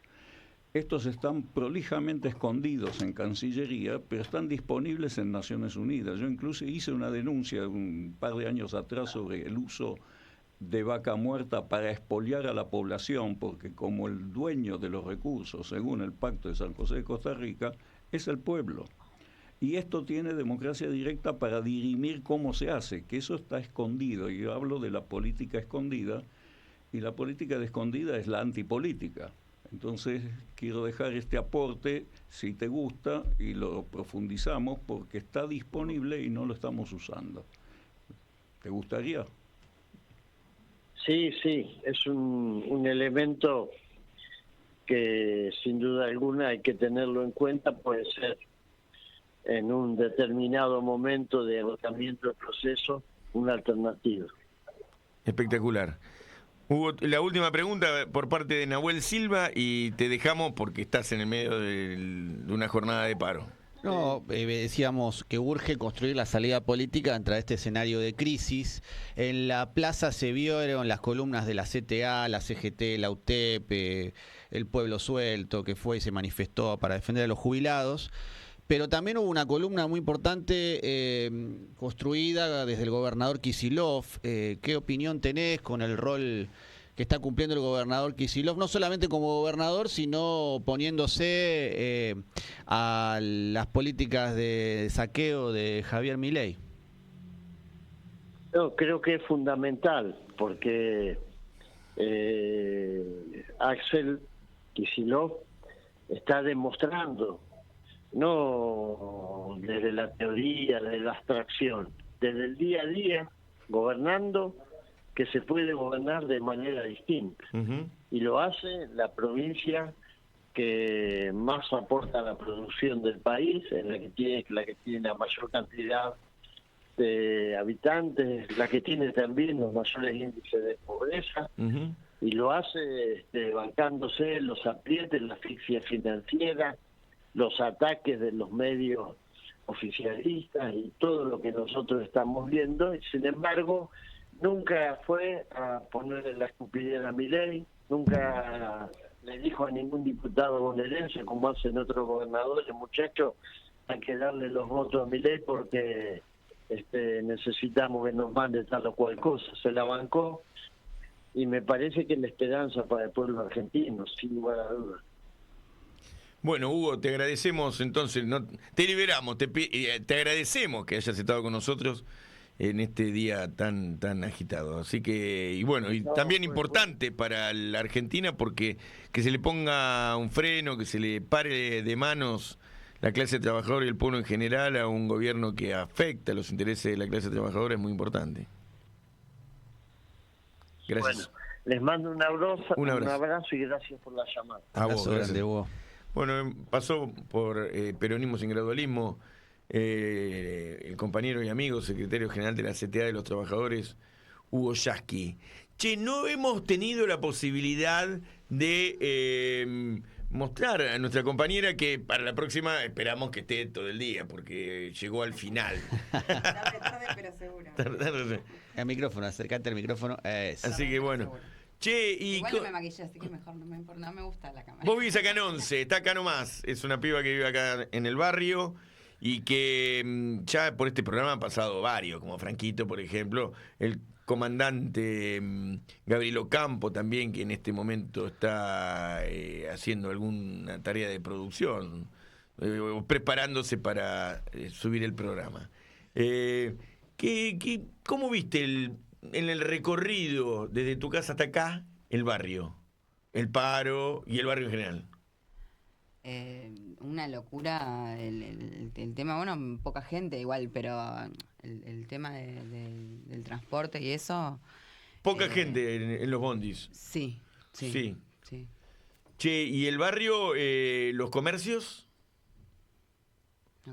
No hay nada. Casi todo cerrado. Casi todo cerrado. Sí. Sabemos, todo el mundo que conoce Once, que son los comercios, que es un hervidero de gente comprando, siempre, todos los días, digamos, y siempre hay gente que entra y saliendo de los comercios de distintos lugares del país, hoy cerrados. Sí, o sea, la mayoría cerrados. Igual hay todo un tema también con el tema del comercio. Ajá. Porque también hay muchas inspecciones de inspectores municipales de acá de la AGC que clausuran y que te ponen clausura por cualquier cosa, que tampoco te dejan poner la mercadería en la calle, porque no era el problema solo de los manteros, ¿viste? Claro. Era también con los comerciantes. Claro. Y es difícil, la verdad que está difícil, porque no te dejan trabajar. O sea que el barrio hoy está en un conflicto no solamente con los comerciantes que hoy están de paro, pero sino con los manteros, con la gente que está laburando, que labura en la calle, en la zona. No, los que pagan alquiler en los locales también no te dejan poner la mercadería afuera, te vienen y te preguntan cómo es la conexión de eléctrica o porque tenés el piso de madera y no de no sé qué, te ponen una clausura por nada, o sea, no. Está pasando eso. Aún los que tienen comercio, digamos. Sí, no sí, estamos hablando ni de los manteros, que a ver, fuerte operativo, que fue militarizando el barrio para no permitir que la gente labure. Vos sostenés una olla, ¿no? Sí. ¿Podés contarnos un poco ahí, en el barrio? Sí, con esfuerzo igual, nos cuesta bastante, pero sacamos una olla. Hoy igual la tuvimos que cancelar, pero bueno, sí, no es fácil. El tema de la olla y de ayudar así a la gente que lo necesita, ¿no? Obviamente. Pero nada, ponemos nuestro mejor esfuerzo y para que salga así por lo menos una vez por semana a las 7 de la tarde a repartir a los que lo necesitan. La Recovita de Once tenía un local, con la ley de alquileres se actualiza por el IPC y bueno, llegó un momento que no lo pudieron sostener más los mismos vecinos y vecinas, así que se cerró y ahora lo están haciendo en la esquina. Preparan en tu casa o en la casa de alguien y después lo llevan a la esquina y distribuyen en la esquina, ¿no? Uh-huh. Sí. Igual tuvimos problemas también con los vecinos. Claro, porque es un tema, claro. No querían que estuviéramos en esa esquina y nos pasamos para otra esquina, así que es todo un tema. Ahora estábamos en Bolún Sumer y Sarmiento, pero antes estábamos en Sarmiento y Ecuador y bueno, había unas señoras del edificio que no les gustaba que se acople gente pobre y cartoneros y nada, nos iban a llamar a la policía y entonces para evitar tener inconvenientes cambiamos. Claro, y además hemos descrito acá que el barrio está cruzado por la falopa y la pobreza. Sí. Entonces esas dos cosas, que nosotros que venimos del Gran Buenos Aires vemos mucha pobreza, algo de falopa, y que va creciendo, si se quiere, pero nos ha llamado la atención cómo está Once, con todas las cosas que se consumen en este momento y que son muy características del barrio. Creo que al volver al principio del programa ella no estaba, todos los factores de disolución social son exitosos. Uh-huh. Por ejemplo, hacer del Once un suburbio de París es lo que quieren. Para eso hay que darle nivel de vida y trabajo a la gente. Eso es contradictorio, porque lo que quieren es disolver a la gente organizada para poder vender el país libre de ocupantes que joden. No, los ocupantes normales sí. Los que joden, que con pretensiones de comer también, molestan. ¿Es un suburbio de París, Once? Y sí, bueno, las señoras estas que nos han denunciado pretenden que están en, no sé, en Belgrano o en otra zona y justamente les molesta que haya gente que se junte para pedir comida o los mismos cartoneros con los bolsones, todo les molesta. Y dicen que la propiedad de sus casas, que ellas pagan expensa y que la propiedad se le devalúa y no sé qué. Claro. Entonces, lo que pasa es que el desarrollo, las temáticas catastrales van modificándose en la medida que se modifica la urbanización y hoy Once ya pasó a ser, por la existencia de las estaciones, por la circulación de los micros y demás, un lugar de tránsito de mucha gente y además con el desarrollo de una catastralidad, digamos, que es la venta de ropa, se ha convertido en un lugar de mucha gente y mucha actividad económica de pequeña. Entonces ya dejó de ser aquella donde ahí lo enterraron a Rivadavia, porque era un lugar aristocrático en otro momento, ¿viste? Está el mausoleo de Rivadavia. ¿Dónde está el mausoleo de Rivadavia? No sabía. En Once. Mirá. Así que en la plaza. Así que claro, está del lado de la plaza, del lado de Rivadavia, exactamente. Claro. Entonces, en su momento fue cerca del Congreso, era un lugar donde la ciudad había reservado a su prohombre, al prohombre de la oligarquía. El primer endeudador. El primer endeudador. Y sin embargo terminó siendo lo que es hoy Once, que es un lugar de mucha gente transitando y viviendo humilde, ¿no? Ahora sí, si miramos futuro, yo estuve por la zona de los incendios de Bolsón este verano, y uno analiza la cosa política. Yo digo que esos incendios, todos los incendios, hubo más de 250 en el último año. No hay causa natural posible. O sea, esos incendios son ya una actitud de guerra encubierta, liviana, factible, sin romper las cosas, pero están definiendo los puntos de concentración del poder, dónde va a vivir el poder. Entonces están planteando en Patagonia, las montañas, la parte más linda, conocida en el planeta ya, como entonces, pensando en la vecina y su valor inmobiliario, yo estoy pensando que si ellos ganan la pauperización, esto va a ser una enorme ruina. Claro. Si yo pienso en el próximo milenio, alguien va a escarbar a buscar las ruinas. ¿Te acordás cuando Tato Bores terminó haciendo el explorador que venía en el milenio siguiente y encontraba el resto de los Argentina en ruinas? Claro. Entonces, bueno, algo así estoy mirando para los barrios. ¿Qué significa el valor inmobiliario? Y si ellos ganan, muy poco. Son restos, porque va a quedar una enorme cantidad de gente concentrada que no tiene ni siquiera el campo para plantearse en terrenito para plantar papa.